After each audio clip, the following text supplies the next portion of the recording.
안녕하세요. 오늘은 티볼리에 대해서 알아보도록 하겠습니다. 제가 티볼리에 대해서 이렇게 영상을 제작하게 된 이유는 티볼리는 사회 초년생과 여성분들이 첫 차로 선택하기에 굉장히 좋은 차라고 생각되어서 그 분들을 중점으로 해서 트림은 또 어떻게 선택해서 나아가야 할지 그런 방향들을 제시해 주기 위해서 이렇게 영상을 제작하게 되었습니다. 우선 티볼리라는 차량은 올해 정도에 페이스리프트가 한번 이루어졌어요. 그러면서 디자인이 많이 바뀌었죠. 외부 디자인도 바뀌고 실내 디자인도 훨씬 예전보다 정말 훨씬 이뻐졌어요. 판매량 같은 것을 보면은 페이스리프트가 되면서 다시 소형 SUV 1위 자리를 차지를 하였고, 그 전까지는 코나와 엎치락 뒤치락 경쟁을 하고 있었죠. 근데 이번에 페이스리프트 이루어지면서 코나를 확실하게 누르는 모습을 볼 수가 자, 판매량을 한번 보시죠. 7월 달에는 베르뉴 티볼리 3,400대가 팔렸죠. 근데 코나는 3,100대가 판매가 되고 있습니다. 이 중간에 셀토스가 꼈네요. 셀토스 차량은 소형 SUV가 아닙니다. 이건 차량이 좀 크게 나온 차량이에요. 그래서 여성분이 운전하기에 좀 크다고 느낄 수가 있습니다. 물론 뭐 여성분이 운전해도 나쁘지 않은 차인데 일단 셀토스는 뺄게요. 일단 오늘은 티볼리 보겠습니다. 6월 달에는 페이스리프트 되기 전에 모델입니다. 그냥 티볼리죠. 2,900대 정도가 팔렸고, 이때도 뭐 코나가 좀 뒤에 3위로 밀려나 있네요. 자, 다시 티볼리 화면으로 돌아와서 이 티볼리의 특장점에 대해서 좀 설명을 드리도록 할게요. 딥 컨트롤 보시죠. 딥 컨트롤은 현대 기아차에 비해서 떨어지지 않을 만큼 모든 안전장치를 다 장착을 하고 있습니다. 거의 다 되고 있다고 보시면 돼요. 긴급제동 보조장치하고 사각지대 감지 시스템, 후측방 접근, 충돌 방지 보조 등 있습니다. 딥 컨트롤을 그래서 꼭 옵션에서 추가하는 것을 드릴 거예요. 저는 뒤에 설명도 같이 왜 그런지 드릴 거고요. 그리고 그 다음에 블레이즈 콕핏입니다. 이게 옵션을 추가를 하려면은 가격대가 좀 2,400만원대로 되긴 하지만은 여유가 있으신 분, 그리고 계기판 화려한 것을 좋아하시는 분은 꼭 추가를 해서 차량을 구매를 하세요. 일단 이 기술은 현재 우리나라 차에 현대 기아? 이런 기술은 들어가 있지 않아요. 아직까지는. 이렇게 내비게이션이 계기판에 보이는 기능을 하고요. 뭐 이거는 그냥 속도계가 크게 보이게 하는 화면인 거고, 심지어는 핸드폰으로 미러링 된 화면을 그 화면을 계기판에도 띄울 수가 있어요. 이거는 제 와이프가 봤는데도 계기판에 뜨니까 내비게이션이 더 깔끔하게 잘 보인다고 하더라고요. 오른쪽에 있는 가운데 있는 내비게이션은 제 와이프는 좀 못 보거든요. 시선을 좀 오른쪽으로 돌려야 되기 때문에 운전하면서 보기가 굉장히 힘들대요. 그래서 스마트폰을 유리에 대고서 거기에 거치대를 붙이고 그렇게 보는데, 이 계기판으로 띄우면 그래도 보기가 편하다고 얘기를 하더라고요. 그래서 내비게이션 보기가 좀 불편하신 분들은 계기판에 이렇게 띄우는 기능이 있는 블레이즈 콕핏을 꼭 선택하기를 권장해 드립니다. 그리고 장점 중에 또 하나죠. 엔진입니다. 엔진 1.5 터보 가솔린 엔진이 들어왔는데, 이게 이번에 신규로 적용이 된 엔진이에요. 티볼리가 페이스리프트 되면서 적용된 겁니다. 이 수치를 보시면 163마력이 나오는데, 이거는 차량이 앞으로 나아가는 힘, 유지되는 힘을 말하는 거고, 최대 토크는 26.5가 나옵니다. 이거는 처음에 가속 성능을 얘기하는 거라고 생각하시면 됩니다. 근데 이전에 티볼리가 페이스리프트 되기 전에는 정말 수치가 찾아봤는데 심각하더라고요. 이 163이라는 수치가 그때 당시에는 1.6 가솔린 엔진인데 1.6에 불구하고 이게 120마력, 최대 토크는 16밖에 안 나옵니다. 차이가 어마어마해요. 그래서 시운전을 해보고 산다는 사람이 그렇게 많을 정도로 엔진의 가속 성능, 그러니까 엔진에 어마어마하게 좋아졌다고 생각하시면 됩니다. 그리고 사이즈를 한번 볼게요. 제일 중요한 게 아마 이 전고와 휠베이스가 되겠습니다. 이 휠베이스는 경쟁차종 코나와 이 수치는 똑같아요. 근데 저는 코나 앉아봤을 때는 뒷좌석은 좀 더 좁더라고요. 그리고 트렁크가 확실히 좁아요. 아무래도 트렁크가 티볼리보다는 좀 작다고 생각하시면 될 것 같아요. 여기까지 티볼리의 장점에 대해서 설명을 드렸고요. 그 다음 화면으로는 가격표를 보면서 제가 총 3가지 트림을 추천을 드릴 건데, 그거에 대한 설명도 잘 들어주시기 바랍니다. 트림 선택 부분을 한번 보시도록 하겠습니다. 이걸 볼 것이고요. 최고 등급 한계선이라고 생각하시면 될 것 같습니다. 저는 이 트림에서 블레이즈 콕핏 패키지, 딥 컨트롤 패키지, 그리고 운전석 무릎 에어백을 넣었습니다. 이렇게 넣게 되면 2,458만원이라는 금액이 나옵니다.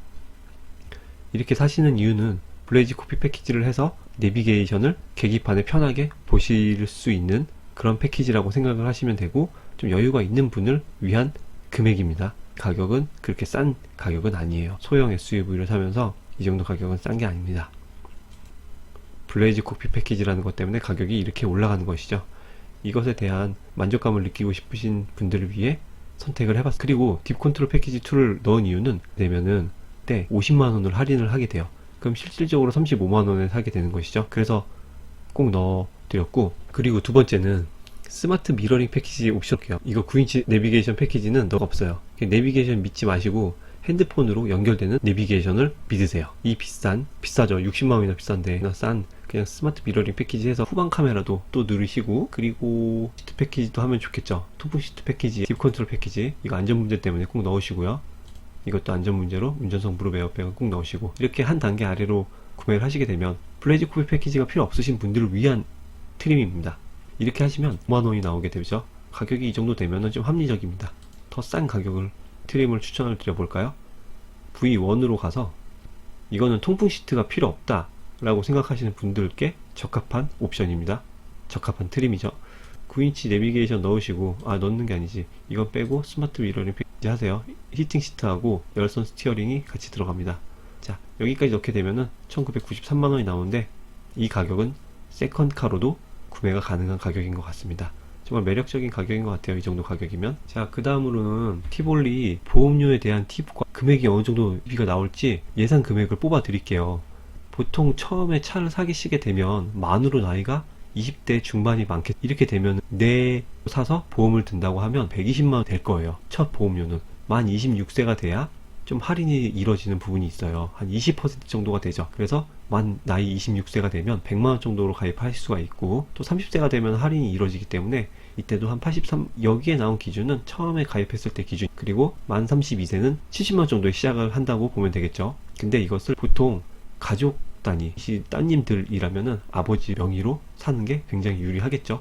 그렇게 되면은 아버지가 보험료도 대신 내줄 수 있고, 그리고 굉장히 싸게 책정이 되면서 그 가격을 누리실 수가 있어요. 이제 결혼한 분들은 명의로 해서 가족 특약을 들어서 보험을 가입하시면 됩니다. 근데 여기서 중요한 게 경력 인증이라는 제도가 있어요. 이것을 가족 가입을 하게 되면은 그냥 그 사람만 추가가 되는 거기 때문에 전화를 그냥 하셔가지고 보험 경력 인정하게 해달라 이렇게 하면 보험사에서 처리를 해줍니다. 나중에 혼자 가족에서 떨어져 나가도 3년이 지난 후에 자기가 혼자 가입을 하게 되면 20% 할인을 받게 되는 그런 효과를 누리실 수가 있습니다. 굉장히 중요한 거기 때문에 잊지 마시고, 포함해서 보험을 시작하셨다면 꼭 보험사에 전화를 하셔가지고 경력 인정 꼭 해달라고 신청을 하시면 됩니다. 자, 그 다음에 티볼리 연 자동차 세금을 알아보도록 할게요. 티볼리는 1.5 가솔린입니다. 그래서 1500cc로 이 구간에 해당이 되고요.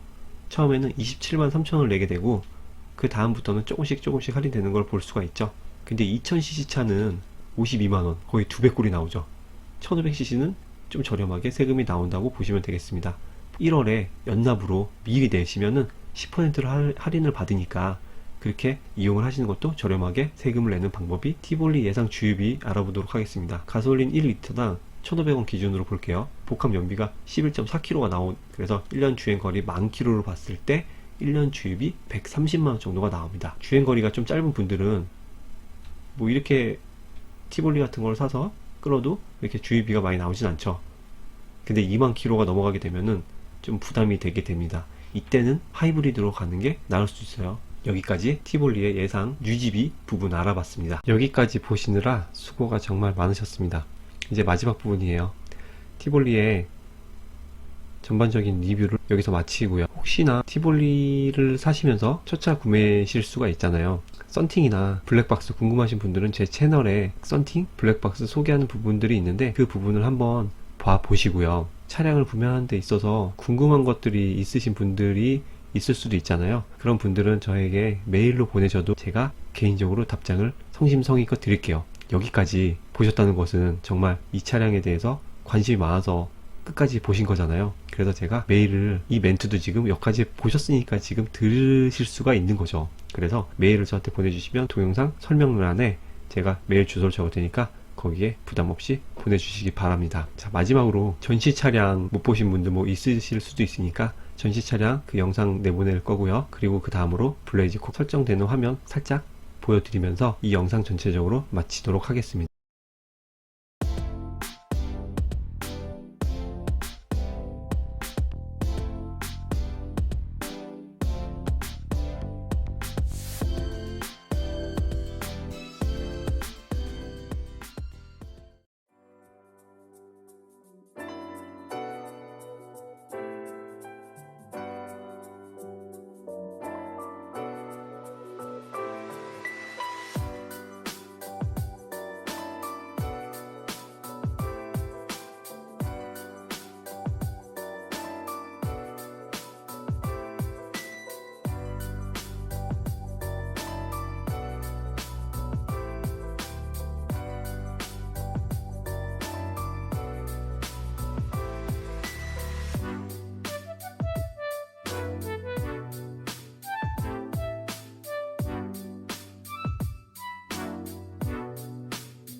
하이패스를 이용하실 경우 카드를 삽입하십시오.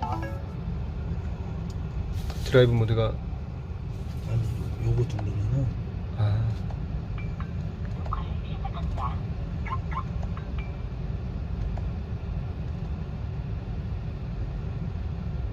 그래 내비로 안 들어가지.